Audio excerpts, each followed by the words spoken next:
In a world where everyone is quick to react, quick to defend, argue, explode, the real power belongs to the one who remains still, the one who doesn't take the bait, the one who watches the storm without becoming it. The Buddha once said, "You will not be punished for your anger, you will be punished by your anger." Let that sink in, because the moment you react, you give your power away. But when you master the mind, when you train yourself to respond with silence instead of rage, no one can control you. Not with words, not with chaos, not with fear. This is the essence of Buddhist wisdom, to rise so far above the noise that nothing can touch your peace. And in this video, I'm going to share with you 7 powerful lessons that will train your mind to do exactly that. If you're tired of being triggered, if you want to become untouchable, unshakable, and deeply calm, then listen closely, because once you understand this, you'll never react the same way again. 1. Detachment is the key to inner power. In this world, most people live like leaves in the wind, tossed around by opinions, emotions, and circumstances they cannot control. One harsh word from someone and their entire mood collapses. One small failure, and they begin to question their worth. This happens because they are attached to approval, success, comfort, reputation, and outcomes. Buddhism refers to this as upadana, which means clinging or grasping. It's this mental and emotional clinging that becomes the root of suffering. The Buddha taught that suffering doesn't come from what happens to you, but from how tightly you cling to what you want to happen. You cling to being liked, to being right, to being in control. And every time life does not meet your expectations, your peace is shattered. Why? Because your happiness was never truly yours. It was rented out to external things. But here's the shift. When you begin to practice detachment, not from love or compassion, but from expectations and control, something remarkable happens. You realize that nothing outside of you has the power to disturb your inner stillness, unless you give it that power. Detachment doesn't mean you stop caring. It means you care deeply but with wisdom. You show up with love. You act with intention, but you no longer tie your identity to the result. Whether someone praises you or insults you, it doesn't move you. Whether you win or lose, it doesn't define you. Your center remains still.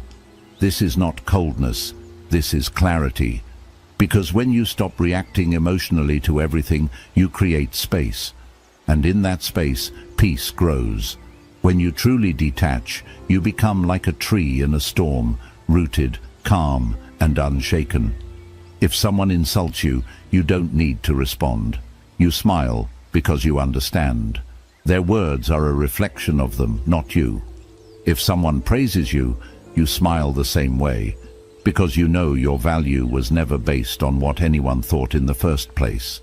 This is inner power. The person who no longer depends on anything external to feel okay becomes untouchable.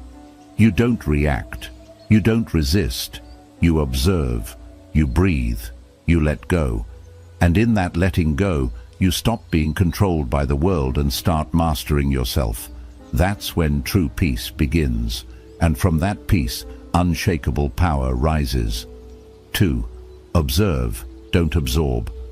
One of the greatest skills Buddhism teaches is the art of watching without reacting.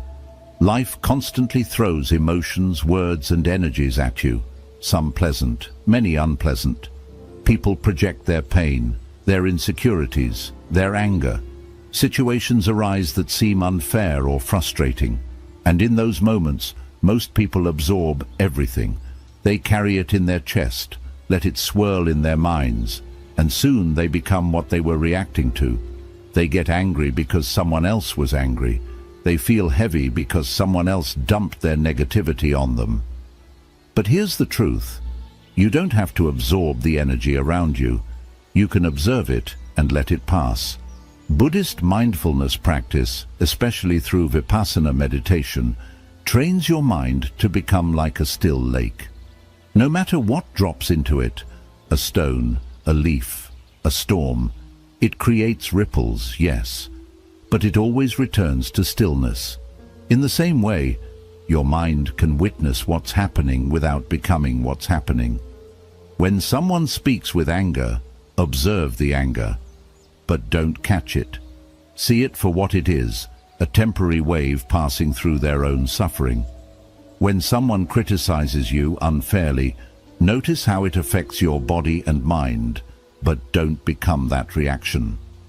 Breathe, watch, let it rise and let it fall. You are not your thoughts, you are not your emotions. You are the awareness behind them, the silent observer that remains steady no matter how loud the mind becomes. This awareness gives you freedom, because once you realize that every feeling, every thought, every judgment is just a passing cloud, you stop chasing them, you stop fearing them, you stop letting them control your behavior. Think of it like this. If someone hands you a burning coal, but you don't grab it, you don't get burned. But if you grab it and hold on to it, now you suffer. That's what absorbing others' negativity does to you. It turns you into a mirror for their pain. But when you observe instead of absorb, you create emotional distance. You stay grounded. You stay light. And no matter how chaotic the world becomes, you are no longer ruled by it. This is not weakness. This is mastery. Because the most powerful person is not the one who controls others. It's the one who has learned to control themselves. So next time the world throws something at you, pause. Don't react. Watch it. Breathe through it. Let it pass. You are not here to carry everyone's energy. You are here to stand in your own. 3. The power is always in the pause. In every difficult moment, before the explosion, before the regret, before the storm, there's a tiny space. A brief moment between what happens to you and how you respond. That moment is small. Most people miss it. But that moment is everything. The Buddha understood this deeply. He taught that we are not prisoners of what happens. We become prisoners of our automatic reactions. And those reactions are fast. Someone insults you, and the ego wants to snap back. Someone cuts you off in traffic, and anger surges like a fire. A challenge appears, and fear grips you instantly. But here's the truth.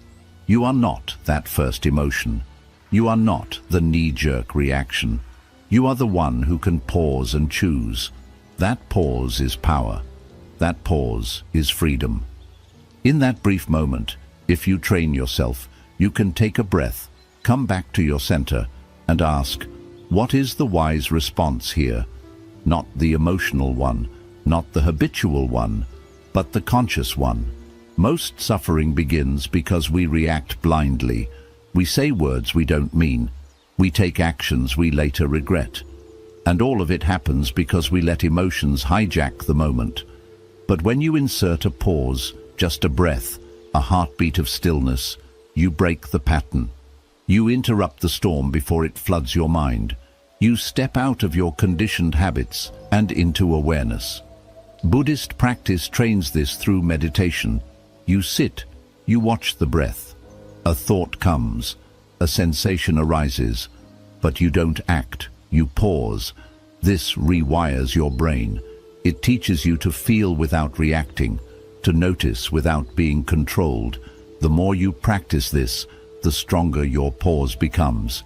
You go from instantly reacting to instantly observing. You learn to speak not to hurt, but to heal. You learn to act not out of impulse, but from grounded clarity. And over time you realize the pause didn't just prevent damage. It created space for wisdom. You didn't just avoid reacting. You rose above the chaos. That's real strength. Not how fast you react, but how deeply you can pause. Because in that pause, you gain your power back. You reclaim your inner space. And from that stillness, you move with intention, not emotion. So next time something shakes you, remember, You don't have to react. You can pause. You can breathe. And in that breath, you become free. 4. Let the fire burn out on its own. When someone throws anger at you, the natural instinct is to throw it back. You feel the heat rising in your chest. Your thoughts race. And suddenly, you're in a battle of emotions, trying to prove, defend, or destroy. But Buddhism offers a radical and liberating truth. You don't have to fuel the fire. You can let it burn out on its own. The Buddha taught that hatred is never ended by hatred. Not once in human history has more anger healed another's anger. Only non-hatred, only understanding and stillness can bring peace. When someone directs negativity toward you, they are handing you a torch. If you take it, the fire spreads. But if you refuse to pick it up, it dies. That's what inner mastery looks like. It's not about being passive or weak. It's about knowing that engaging in every argument, defending yourself against every insult, and reacting to every provocation drains your peace and strengthens your ego. The ego wants to fight, but the soul wants to stay free. Imagine this: someone comes to you full of rage. They scream, they insult, but you remain calm. You don't argue, you don't defend. You simply let them speak. And when they're done, you choose silence. No reaction, no emotional response, just presence. At first, it may confuse them. Then, it disarms them, because they realize something they never expected. They can no longer control you. Your refusal to respond is not weakness. It's a higher form of power.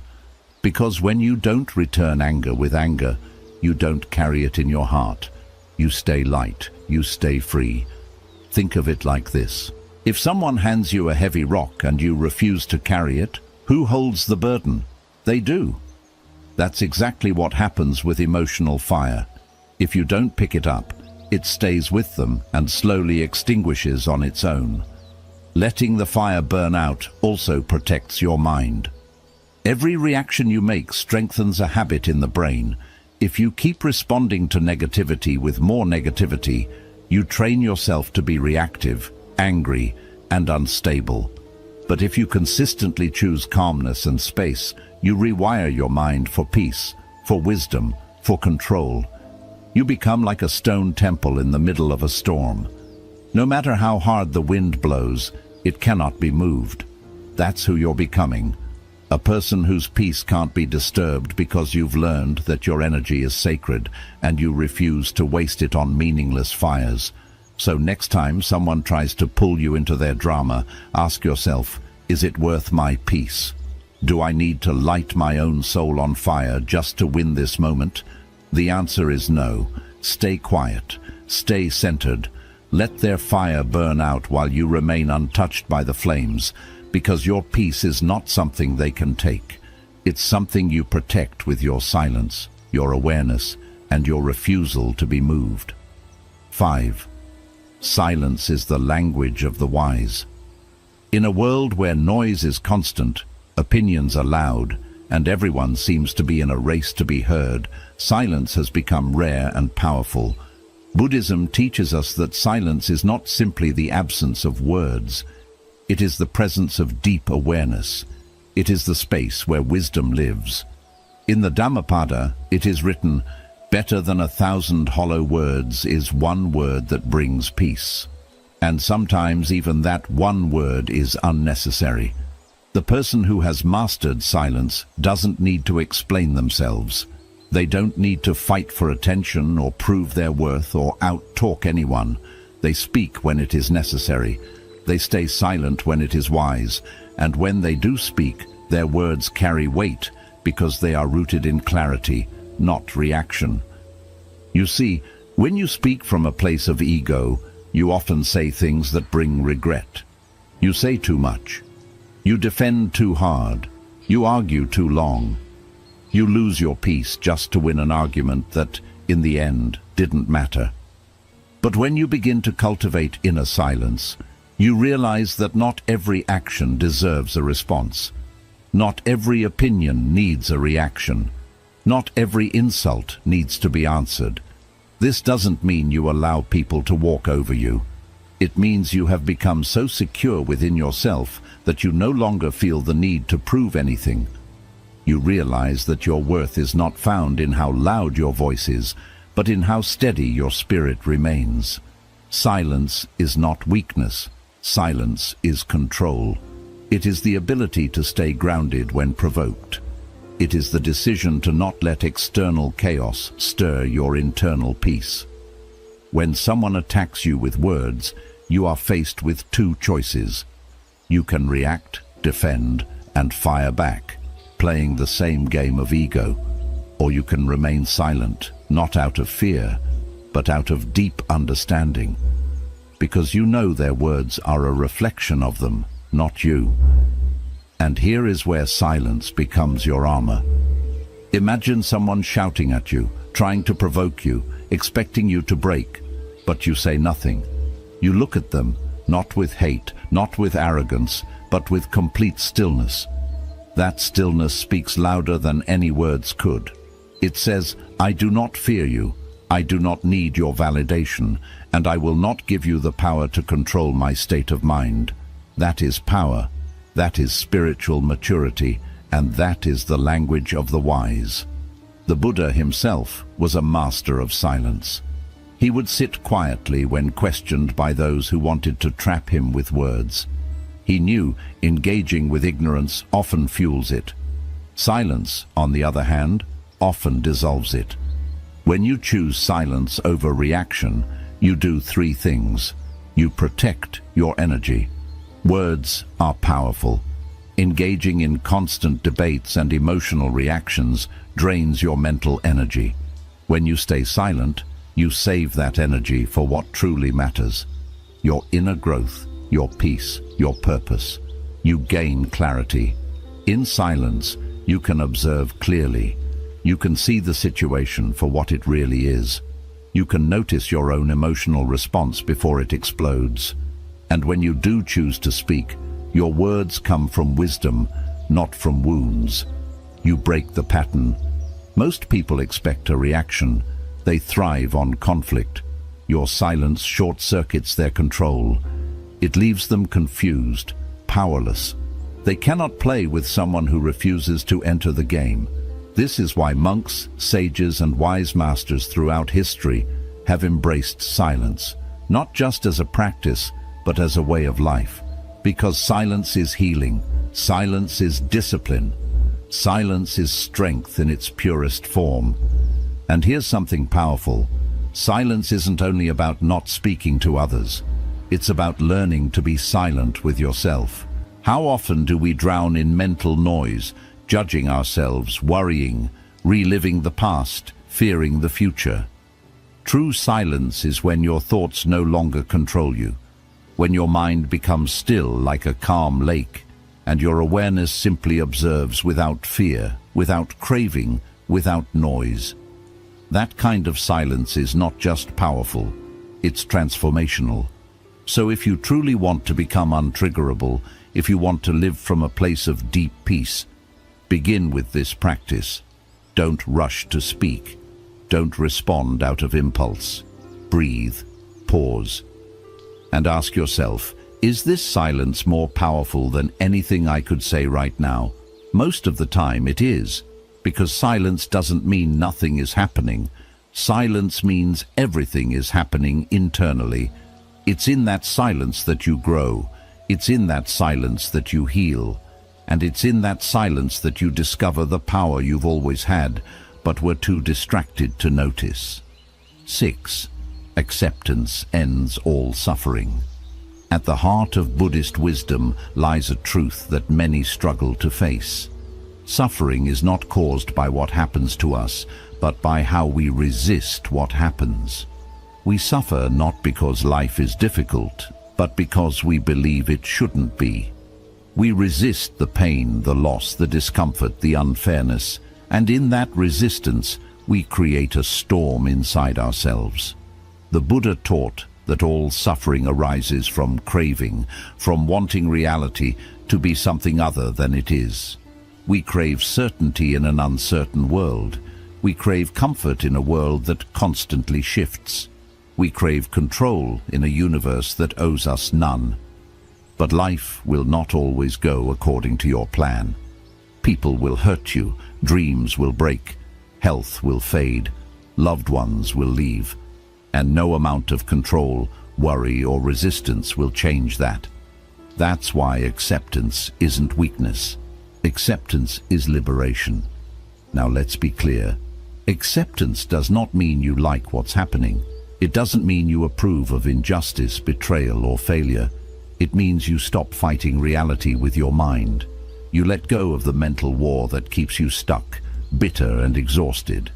When something painful happens, your first instinct might be to say, "This shouldn't be happening." But that thought alone doubles your suffering. You feel the pain of the event and the pain of resistance. Acceptance, on the other hand, is saying, "This is what is. I don't have to love it, but I don't have to fight it either." Imagine you're caught in the rain with no umbrella. You can scream at the sky, curse the clouds, and get angry about being wet. Or you can breathe, feel the raindrops, and simply walk. Either way, you're getting wet. But only one path brings peace. This is what Buddhist acceptance looks like. It's an internal surrender to the truth of the moment. Not because you're giving up, but because you're waking up. You're waking up to the reality that resisting the present moment only deepens your suffering. You're waking up to the understanding that peace doesn't come from changing what is, but from being at peace with what is. This doesn't mean you stop striving. It means you stop arguing with life as it unfolds. You do what you can. You change what is within your control. But you no longer poison your soul with rejection of what's beyond it. Acceptance also frees you from people's behavior. You can't control how others act. People may disrespect you, misunderstand you, or mistreat you. You could spend your life trying to fix them, or you could accept who they are and set clear boundaries from a place of peace, not rage. When you accept others as they are, not in resignation, but in recognition, you take back your emotional power. You stop needing them to behave a certain way to be okay. You stop being controlled by their actions and instead live from a place of inner stability. Even with yourself, acceptance is the first step to transformation. You can't change what you haven't accepted. You can't heal from something you're still denying. Accept your flaws, your mistakes, your shadows. Not because you want to stay there, but because only from full awareness can you begin to evolve. And here's the beautiful paradox. The moment you stop resisting your pain, it begins to soften. The moment you stop running from your fear, it begins to lose its grip. The moment you say, "This is how it is right now," you create space for peace to enter. Acceptance isn't the end, it's the beginning. It's the moment you stop pushing and start flowing. You stop being a prisoner to outcomes and start becoming a master of your inner world. Let's take this deeper. When you accept life, you align yourself with reality, and in that alignment, things begin to shift.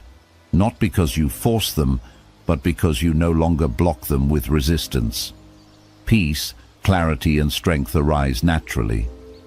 You are no longer swimming upstream against life. You are flowing with it, adjusting with grace, moving with wisdom. This doesn't mean life gets easier. It means you get stronger. You are no longer shaken by every change, every loss, every discomfort, because you've stopped expecting the world to behave a certain way. You've stopped needing the moment to be perfect in order to be at peace. So when something painful happens, instead of saying, "Why me?" try saying, "What now?" Instead of collapsing into resistance, rise into awareness. Breathe, feel, let it be. You don't have to like it. You don't have to stay in it. But you don't have to fight it either. Acceptance is your doorway to freedom. It doesn't erase the challenge, but it removes the suffering around the challenge. It opens your heart to clarity and shows you what's next, without the noise of resistance clouding your mind. Because once you learn to accept what is, fully, openly, without judgment, you become the calm in the storm. You stop being a victim of circumstance, you stop being ruled by fear, and you begin to move through life with the quiet confidence of someone who knows, I can face whatever comes because I don't need to fight it anymore. That is true peace. And the best part is that peace isn't waiting for life to be perfect. It's waiting for you to stop resisting, right here, right now. Now, let's look at something most people miss, the power of focused energy over time. In Buddha's teachings, there's a deep truth that often goes unnoticed. It's the idea that small, steady efforts of the mind, when repeated, create real and lasting change. This is called bhavana, the training and growth of the mind. Simply put, your life follows where your attention goes. When your focus is calm, steady, and purposeful, even the smallest inner changes can lead to big transformations. But here's the challenge many face: scattered energy. Their focus is pulled in too many directions. They react to random comments. They get distracted by phone notifications. Emotions grab their attention without them even noticing. Their mind jumps from past regrets to future worries, from comparison to doubt, from the present to noise, over and over again. And this scattered attention isn't just exhausting, it's weak. Energy without direction is like water without a container. It spills, fades, and vanishes. But when you hold that energy with mindfulness and clear intention, everything begins to change. It stretches your energy thin. It makes your mind quick to react. It leaves your spirit restless. Buddhism shows a different path. It teaches you to pull your energy back, focus on the present moment, train it, sharpen it, and aim it like a beam of light. Use that steady energy for growth, peace, and clarity. This isn't something you do just once. It's something you practice every day, with every breath, with every reaction you choose not to follow, with every negative thought you notice but don't act on, and with every quiet moment in the middle of noise. Slowly, something beautiful begins to happen. You start to change from within, not because you forced it, but because you nurtured it. Let's make this clear. Picture a drop of water falling on the same rock each day.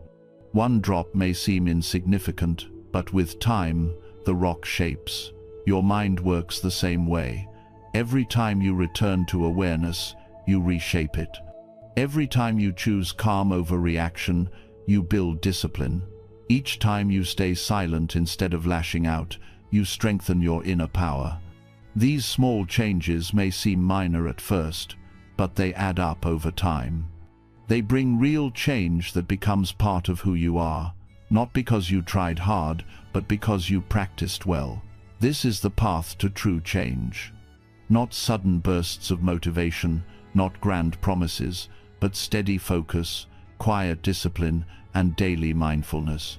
And here's the miracle: the more you turn your energy inward, the more peace you feel on the outside. The more grounded you are, the less the world can shake you. And the more present you are, the more life flows in harmony with your spirit. It's not about being perfect, it's about being aligned. You begin to live in line with what truly matters: your values, your inner truth, your path. Distractions lose their grip, triggers lose their control, and peace is no longer something you chase. It becomes part of who you are. Now, you may wonder, what if I've failed before? What if I lose focus? What if I lose control sometimes? The answer is simple. Start again, and again, and again. That's the path of practice. Even wise monks and great teachers have drifted into thought, felt strong emotions, or slipped into old habits. But they always returned. They brought their focus back. And each time they returned, they grew stronger.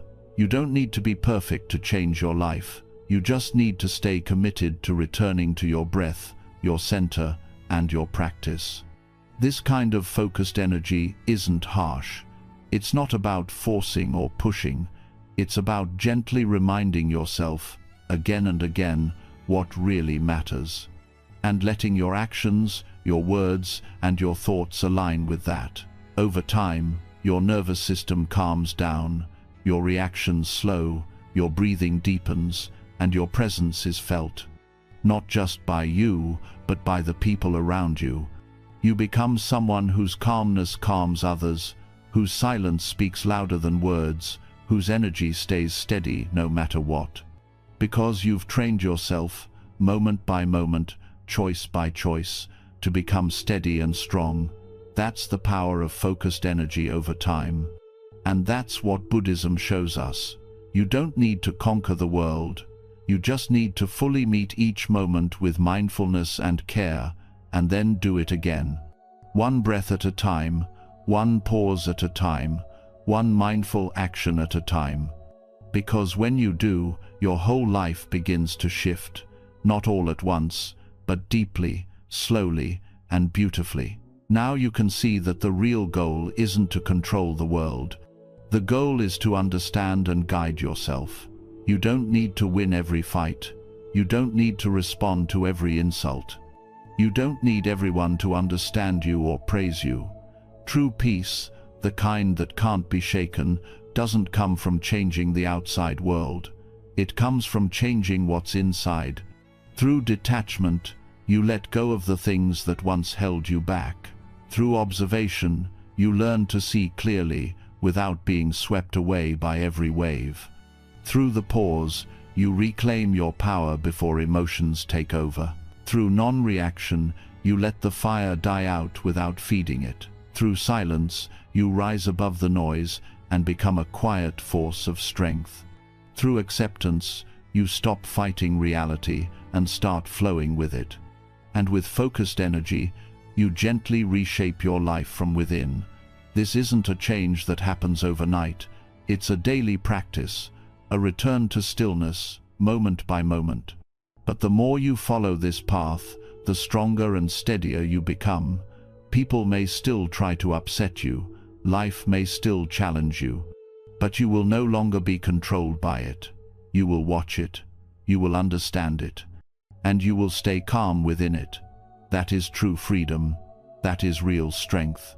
So the next time life tries to throw you off balance, remember, you are the mountain, you are the quiet, you are the space between trigger and response. And in that space, nothing can harm you.